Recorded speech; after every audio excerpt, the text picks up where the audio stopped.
Hello বন্ধুরা, আমরা মাঠে চলে এসেছি। আমাদের এই মাঠে ধান রোয়া হয়েছে। এই যে ধানের গাছগুলো অনেক দিন ধরেই রোয়া হয়েছে।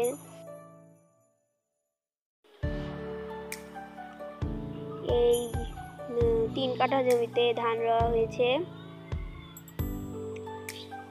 ওই যে ধানের কিনো শীষকেও বের হয়েছে, অনেক বের হয়েছে, আবার কিছু বের হয়নি। ধানের ছিচকা কম বের হয়েছে, কিছুদিন পর আরো বেশি বের হলে আবার একটা ভিডিও দিব। এই যে ছিচকাগুলো, আমাদের ভিডিওতে কিন্তু বন্ধুরা লাইক কমেন্ট শেয়ার হচ্ছে না, আমার পাশে থাকবেন, একটু লাইক কমেন্ট শেয়ার করবেন, সাবস্ক্রাইব করবেন।